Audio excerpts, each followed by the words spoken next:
Hello, everybody. It's a little after 7. Sorry, I'm a little bit late. I forgot how to set up my webcam because I'm a dickhead. I hope everyone can hear me. If anyone's here yet, I don't know if anyone is, but please jump on. Now, we'll get straight into the live in a moment. Once we get, who's here? Yes, can hear fine, says user 333. How you doing, mate? Thank you for your Q&A questions, by the way. I was happy to see those. Hey, mate, love your videos, says Nathan Jones. How you going, Nathan? Thank you very much. I appreciate that. Now, I will be looking down as I've got some notes on my phone for this live, obviously. So, yeah, until I get sort of more used to the flow of things and want to just make sure I don't miss anything with relation to the live itself. So that's pretty much one. All good here, says user 333. Thank you very much. Cool. Well, I'll get straight into it while I've got a couple of people here already. Now, I'm going to be doing lives once every month. So this is the first one of the year. So welcome, everybody. And yeah, there we are. So I'll get diving straight into the fishing reports. Now, I haven't done a lot of trout fishing here. Who's here? Mike Reaver says hello. Hello, mate. I haven't done a lot of trout fishing this year. I've been probably doing more than cod. Obviously, I haven't actually fished for cod properly this year yet. So, yeah, keen to get out in February to do that. But, yeah, here goes the trout report. So, Upper Goulburn throughout, leading up to Christmas and all of this month has been pretty good. Lots of fish being caught leading up to New Year's and beyond. So, yeah, that's been fishing really well. Lots of things. Jeff Bates says, good evening. My mother is on the live. Hello, Mum. That's Carol Carpenter, by the way. And long, says Mark Whitford. Long. Okay. Now, what do we got here? Yeah, lots of catches in the Goulburn. It was going off for a while there. It was pretty good. Nuji, both bait and lures, has been going pretty well as well. So all the systems up there, like the Latrobe, what's the other one? Tarongo, Pennyweight, all those rivers have been fishing pretty well on bait and lures. If you would like to check out Hanno's videos, he's on YouTube as well, so I'll leave a link if I can later on this live if you want to go and check him out. Also, make sure you go and check out Nuji Bush Goods, obviously, if you want some good and more up-to-date insight on how things are going fishing wise and what gear to get and everything else like that. He's got quite a good selection in there, so yeah, go and say good day to Hanno. He's a great bloke, and that's that. So bladed spinners are a must-have to go in there.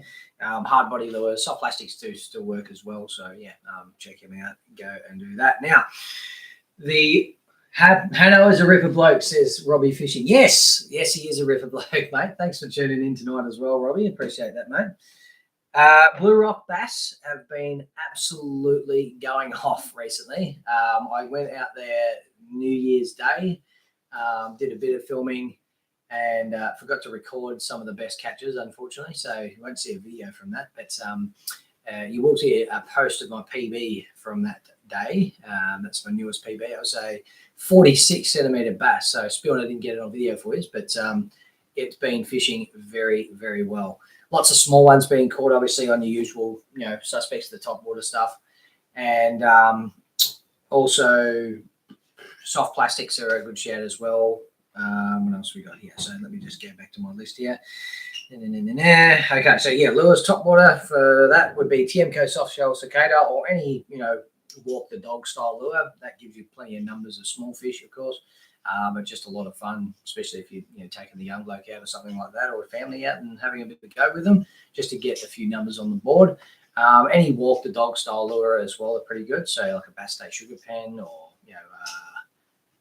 Canine Walker, Tommy Canine Walker are a really good substitute for that at about half the price. So yeah, worth a look there.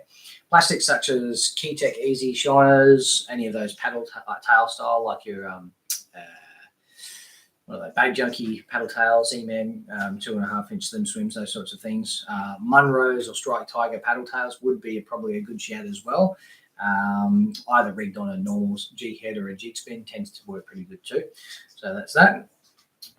If you're looking solely for big fish, in my opinion, chatterbaits have been pretty much king for me, with 2 PBs coming from using those lures. So specifically weedless chatterbaits, like either a Steve's cover chatter or a Hell Yeah chatterbait, which are my preference, of course. I use a swiveling EWG wide gape weedless hook. So yeah, really mint for that. So yeah, obviously your willow blade fitted spinner baits are a good shout too. They're pretty weed resistant, or snag resistant, I should say. From anywhere between that 1/4 and 3/8 ounce sort of size, gets them out there. So that's good. Cod. This is relying mostly on social media and just friends that have been fishing a bit. Lower Goulburn and Greater Shepparton area have been fishing pretty good. Robbie might be able to fill us in with any fish that have been caught around his area, of course. If you want to leave some comments in there, Robbie, I'm more than happy for you to say good day and give us some more insight on your area. Lake Mulwala has been producing some good fish as well. Main top performing lures in that area have been, your general spinner baits, chatterbaits, soft plastic swim baits like BY Capsis 9s and Perch Palm Hellion 150s have been catching some good fish. Mainly the 2 guys I sort of probably speak to regularly about that sort of stuff would be Kyle Hitchley and Sonny, or Freshwater Fishing Prodigy, or whatever his name is, Freshwater Prodigy, that's him. They, tend to be producing good numbers of good fish in those areas on those lures. So yeah, sort of more your bread and butter sort of beginners type of fishing, like your redfin, your carp, especially around the local areas across the whole state. Carp have been fishing really well. Obviously, lots of them around with all the floodwater and stuff like that. They've even been getting caught on in yabby nets, and Robbie will attest to that. He was one of the ones that was catching them in them. Rowan RKJ Fishing, you would have seen them as well. They've been catching heaps of carp out there. But anywhere they've got flood basins, like around, Melbourne metropolitan area, they're everywhere. Okay, here we go. Live update from Robbie. Ovens has been fishing really well for cod. Not a lot of big fish, but good numbers. Access is still restricted in some areas after floods, but where you can get in, fish are being caught. Oh yeah, that's very good insight, mate. I'm actually hoping to get down to the Ovens and camp if I can. Lower Ovens, put the boat in somewhere. But yeah, I might have to actually ask you that one later, Robbie. Thanks for sparing my memory on that one. Where was I? Oh, that's right. So carp, yeah. So if you're in the metropolitan area, any of your local fishery ponds or anything like that, like your stocked waterways, like Albert Park Lake, any flood retarding basin that you can get access to without being in trouble is a good idea to have a look at. They come up shallow, they feed in that shallow water and provide some really good sight casting opportunities. So yeah, very cool fun. Not the most desirable of fishes, I know.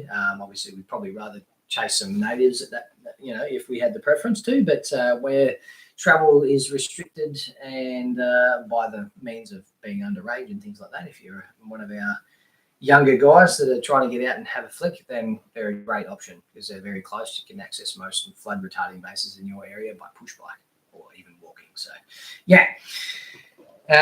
What else we got? Oh yeah, redfin, sugarloaf has been fishing okay from local reports, and similar in the same retarding basins, you'll be able to find some redfin in them as well. So check them out.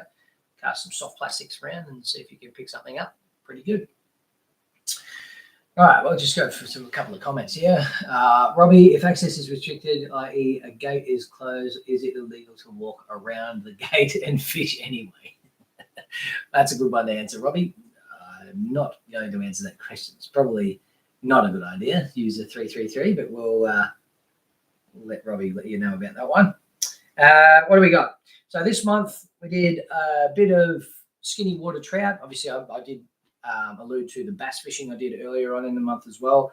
Didn't get much of that on as a full video, unfortunately. You'll probably see some little snippets here and there in the form of shorts and things like that, but nothing as a full-length video as of yet. With the trout session that I did, I was surprised to find a bunch of blackfish out, which is what you may have seen. If you haven't checked that video out, obviously go and check that one out. It's a pretty good one. If I don't say so much myself. I was meant to be doing a drift in the kayak for some bass as well on one of the river systems near me, but that one ended up needing to be cancelled. I didn't have a second vehicle to do the drift with, so yeah. What else we got here? What's on next month? Oh yeah, so anyone that's into the tournament scene, ABT in Blue Rock is on next month. I think it's the 6th and 7th. I think it's the Wednesday and the Thursday of the first week of, or second week of February. I can't remember exactly what dates, but if you, there you go, I've written it down. 8th or 9th of the month are the dates for the ABT Blue Rock round. So definitely get out there and have a look at that. We'll keep up to date on the website, the ABT. I know Steve Morgan, I think, runs that. He's pretty well versed in keeping people in the know about that stuff, but it'd be good to check that out. I just bought a fly fishing outfit, so I will be going and checking out some small rivers with a 7'6" little 3-weight fly rod that I've just gotten my hands on. So hopefully get some fly content out there for you guys as well. Just something a little bit different to the lure stuff I'm usually doing. So yeah, keen to check out some small streams with the trout rod and on the fly, see if we can get some dry takes and some really cool footage for you. So that's pretty much what's in store for next month. I will be camping out on one of the rivers out northeast, chasing cod as well. Hoping to have a go in the boat or the kayak, either one, and try and get some cod, because I haven't really gone after them at all this season yet, so I haven't had too much opportunity to do so. So definitely keen to get out there and have a go for them. No worries. Now, next is some Q&A. Okay, so this is pretty big one. I've actually breezed through most of the topics this afternoon or this evening a lot quicker than I was expecting, so I might be able to actually answer all the questions. So I'm just going to go back into the comments of the post. So what I'm going to do for Q&A for these lives every month is just put up a post a few days before. If you have any questions that you want me to answer, drop them in there, and we'll obviously get onto them and try to answer as many as we can. So right, so I'll just go to respond. Let's just go here. Where am I going? Sorry, guys. One sec. Whoop.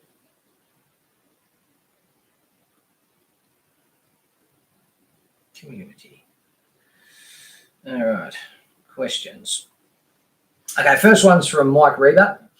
When grinding out deeper fish at Blue Rock, are you grinding just hoping you're doing the right thing, or do you have confidence in what you're doing, embracing the grind and methodically chipping away with confidence?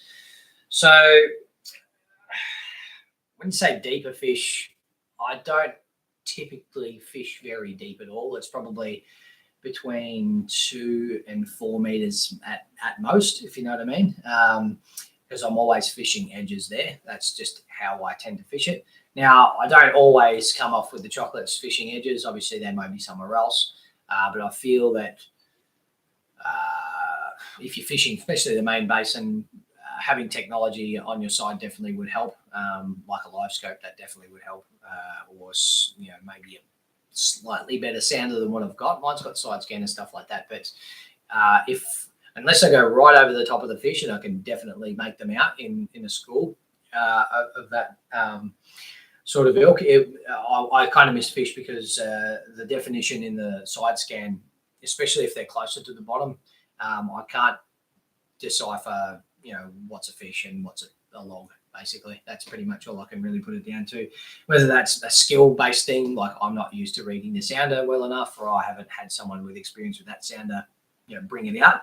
I'm not sure, but yeah, when I am fishing edges, I am definitely confident that I'm going to catch fish with that. And that's that. Hey, fellas, I hope you have a great night. I got to go. All the best, Lee. Thank you very much, Robbie, for tuning in, mate. I appreciate that. So getting back to the question.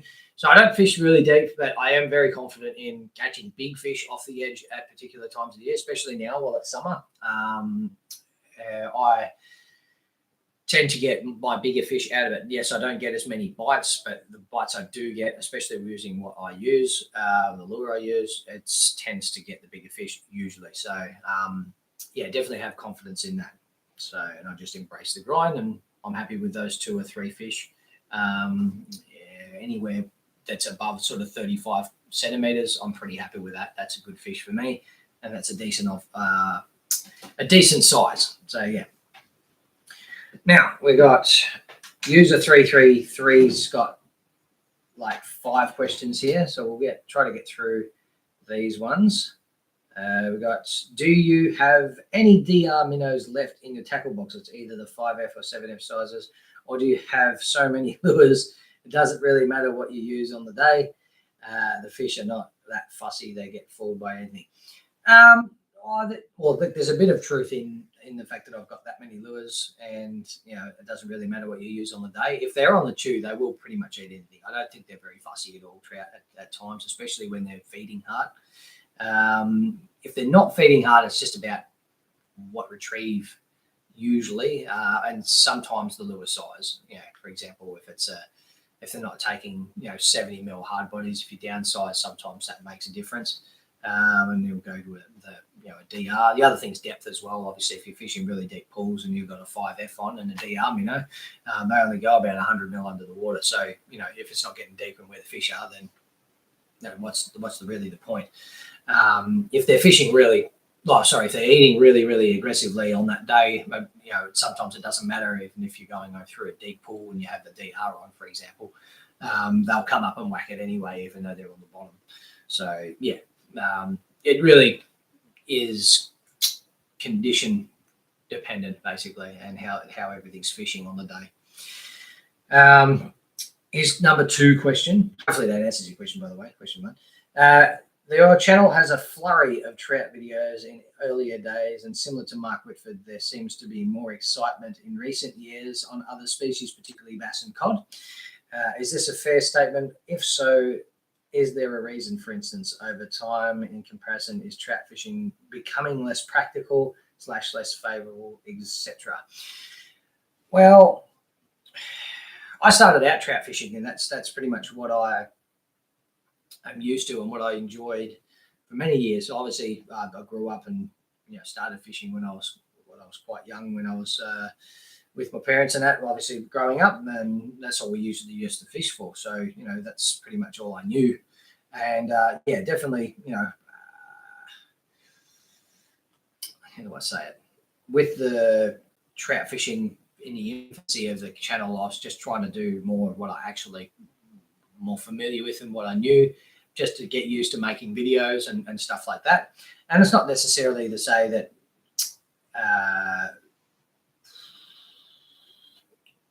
it's not less practical per se to go trout fishing. I don't think that's anything to do with it, but it's not less favorable either. That's probably not right either, but it's more developing skill sets and the challenge of a new species, and the different landscapes and things like that it takes you to what attracted me to those species. Obviously, with blue rock was essentially non-existent to me when I was just a young guy. So it had nothing in it other than trout and carp and redfin about 100 mil long. So knowing that I know that it's a great place and it's now got a really cool native fish, and it's only within 2 hours drive for me, that's why I definitely enjoy going and chasing those natives in there. They offer a really, really good fight, and they're just a new challenge. So yeah, that's pretty much the gist about it. I mean, the only thing with that, what was I going to say?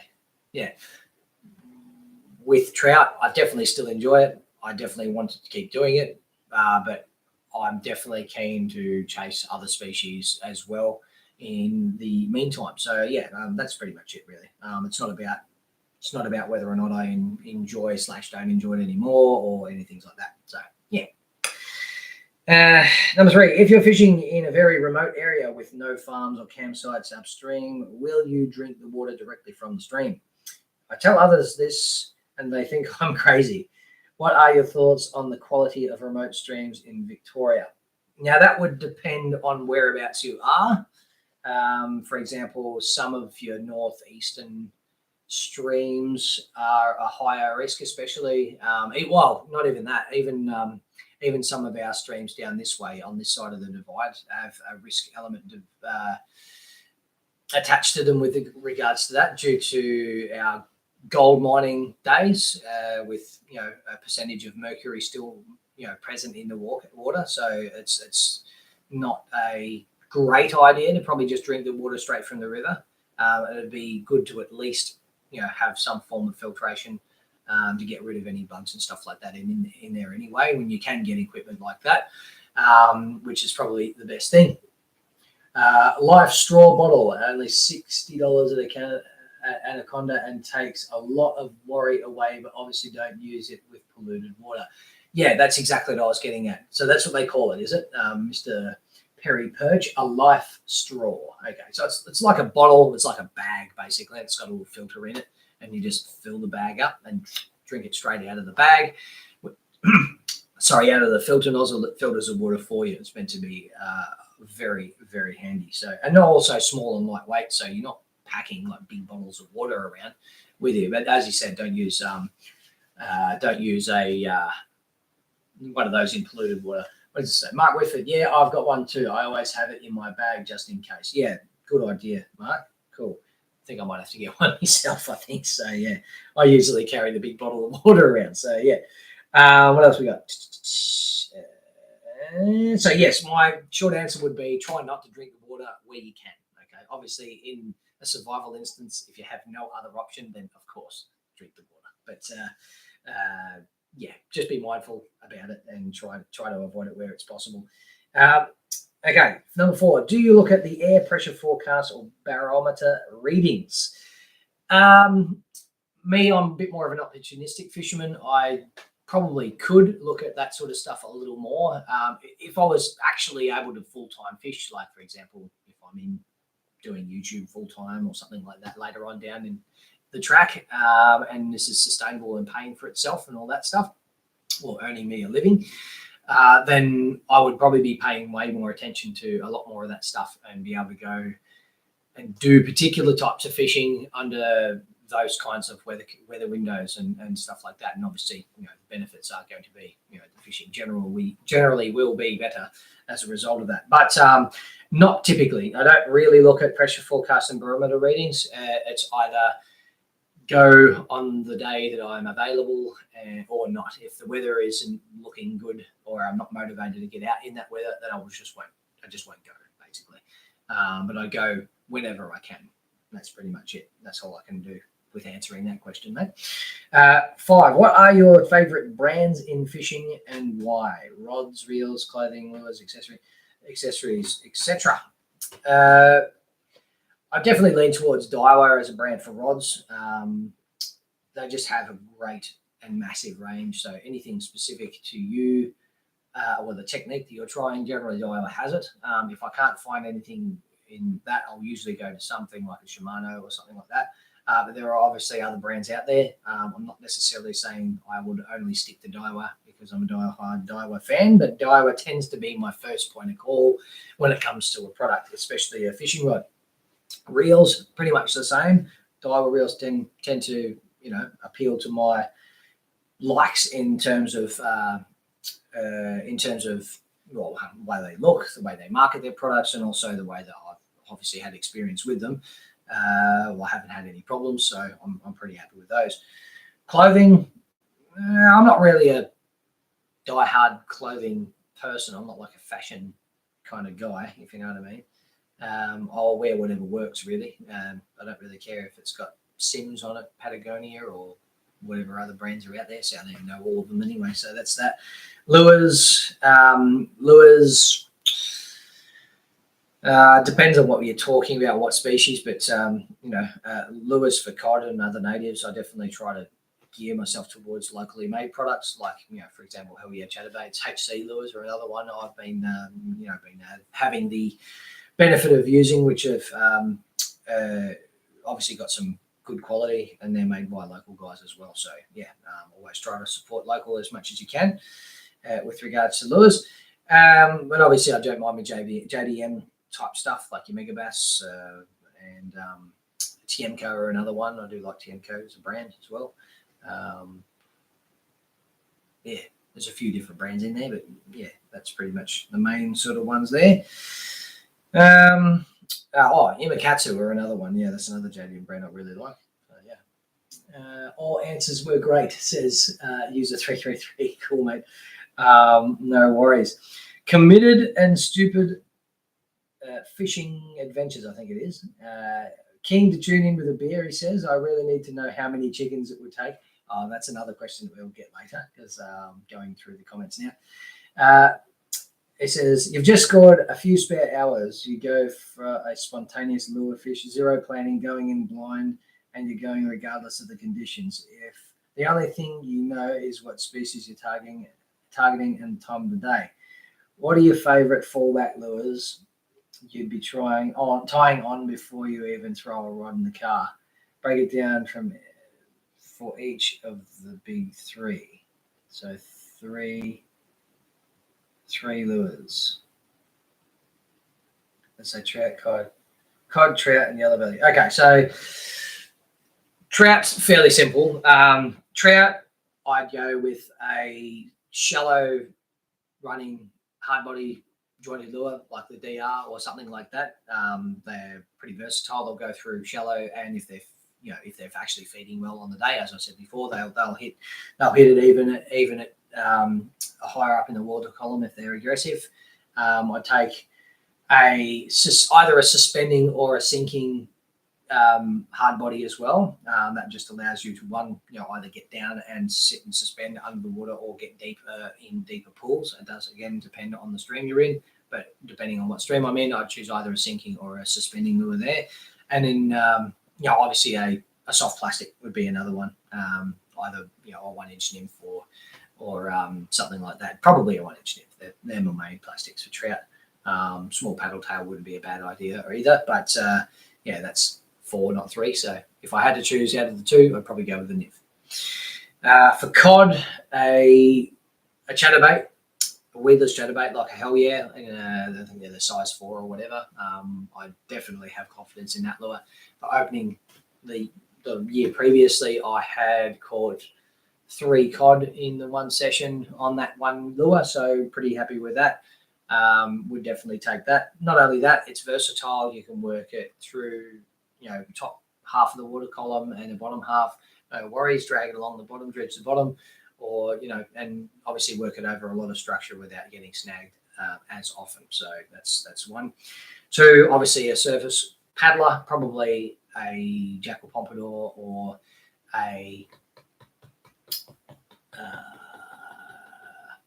just a Jackal Pompadour, I would say, and a Sammy Bug, I reckon.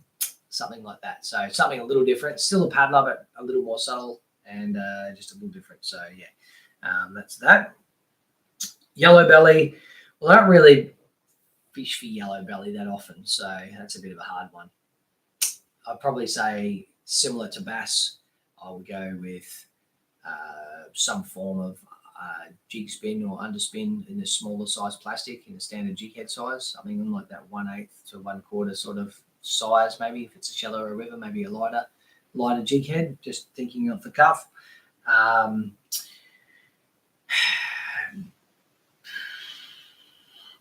Small hard body, probably like a square bill, 60 mil, something like that, something that'll get over snags, make a bit of noise, that sort of thing. And just another weedless chatterbait, similar kind of situation. If I'm trying to work deep, then that'd be probably where I'm going with a little chatterbait. So now there's some funny ones in here. We've got, what do you got? Hope these help with a few channels. Who or what inspired you to start fishing YouTube channel? Start your fishing YouTube channel. This is from Pitbull Custom Lures. What or who? Well, It was two people. It was Robbie, actually, because I was using his videos to actually remember how to trout fish. So his educational videos definitely got me sprungboard back into fishing for a good year or so before I started YouTube. And then my wife said, "Why don't you do some of your own videos?" And I thought, "Why not?" So didn't take much convincing, but they were the main inspirations. And obviously, it's just sprungboard and blown out of proportion from there. I've now got way too much camera and fishing gear that I can probably poke a stick at. But yeah, it's been a journey, and it's still going, and I'm happy with that. So that's good. If you were a fish, what fish would you be? If I was a fish, what fish would you be? I'd have to say a cod. Reason being is they are the biggest and angriest bugger in the river, and I don't like the idea of being eaten. So I'd probably say that. The growing up would be the hardest bit because you don't want to be eaten by your mother or your father. So that's that. If you could have any superpower, what would it be? A superpower.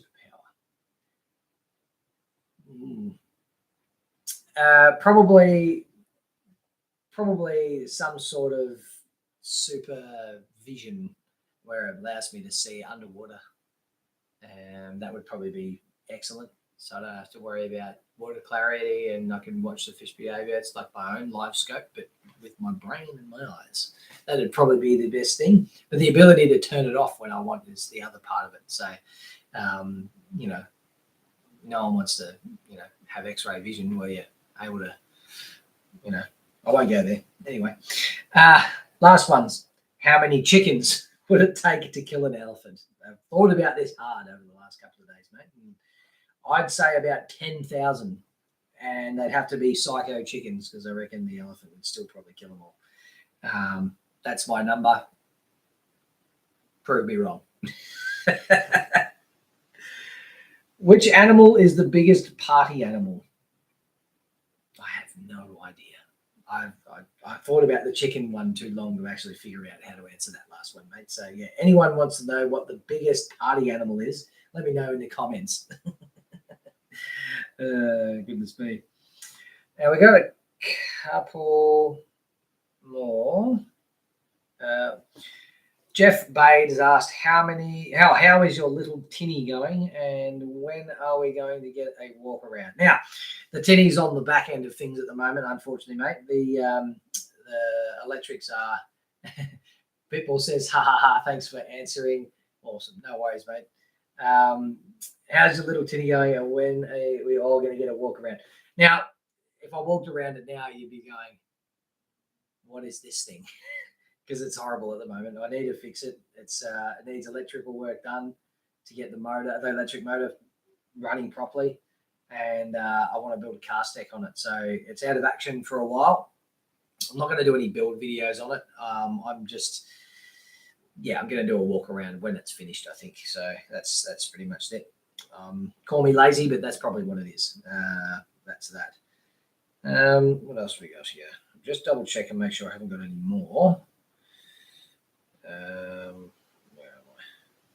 YouTube Studio comments. I'm sure I seen some others.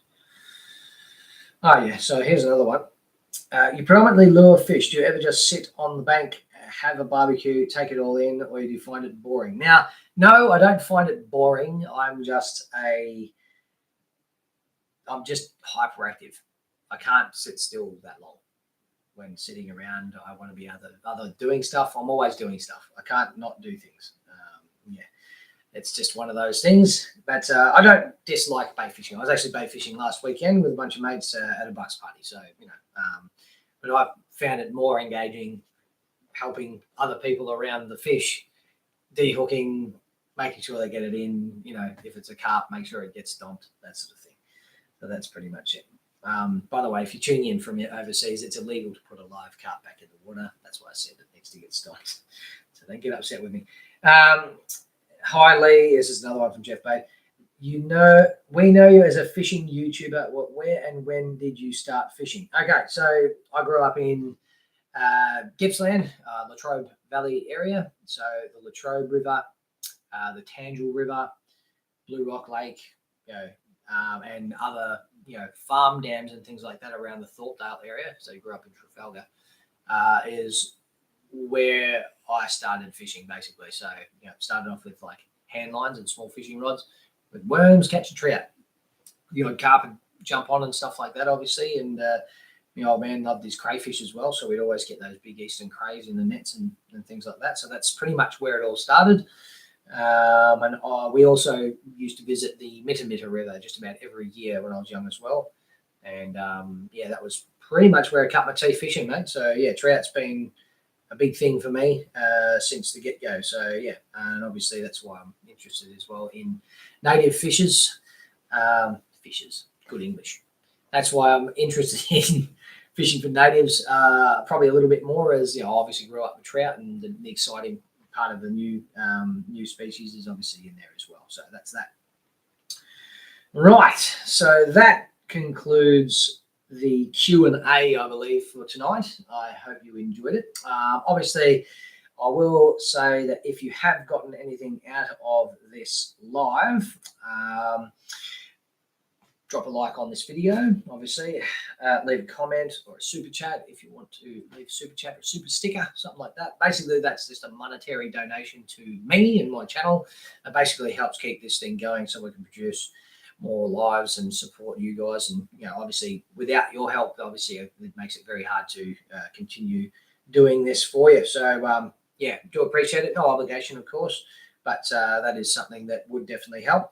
We've also got the store up and running. I promoted it on the last video. Was having some issues with the the store, but it is up at the moment. So we've got some merch, got hats, we've got stickers, and we've got phone covers at the moment.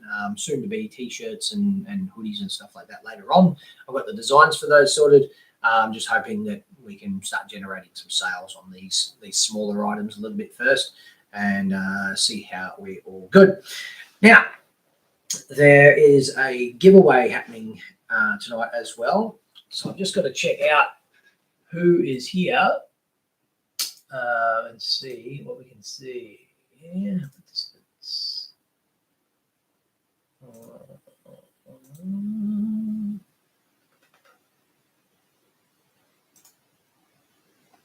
That's all we got. That's all we got. We've only got those. Okay. There's no one here. Am I talking to myself? Who's here? Can we hear me?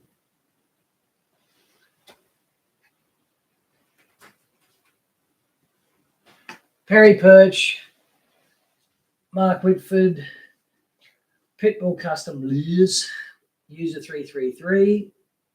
Who else we got? That's it. Okay. And we got, well, one of you got 1 in 4 chance, and I'm pretty sure 2 of you won't want the prize because, they're my mates anyway. So we got a 1 in 2 chance between Perry Perch and User 333. The benefits of showing up to a small live is you have a 50-50 chance of winning a prize. Let me just do a little quick random selector here, and we'll get there. What we got here? Anyone else here? Before it says there's 7 people on the live. Who is here? Either that or 7 people have shown up, and other people. I'm not sure how this works, but yeah, we'll just go in. Doesn't matter. Perry Perch.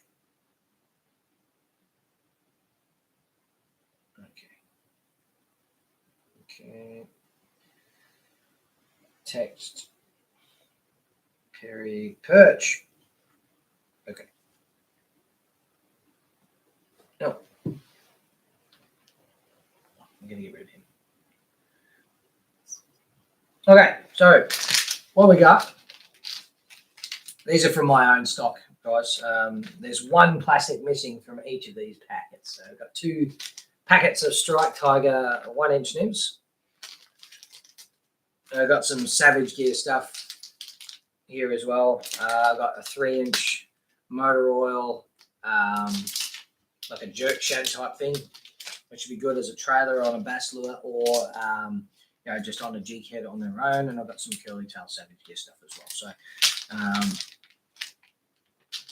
whoever gets this, I'll send it out to you. Just send me some details later on. Email us at thefishermansoffice@gmail.com with your details if you are the winner, and we'll spin the wheel.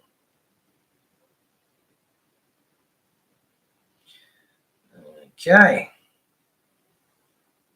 Perry Purge, congratulations, mate. You've won the plastics pack. I hope you enjoy. Like I said before, just email me on thefishermansoffice@gmail.com. Okay. Enjoy. Dope. Haha. Thanks, man. No worries at all. So, as I said, we're doing this once a month. So, make sure you tune in and keep coming back. Obviously, hopefully I get a little bit more coherent and better at these, but we'll keep going and we'll do this every month, guys. So thank you very much for joining in with us today, and we'll see you on the last Sunday of next month. Take it easy.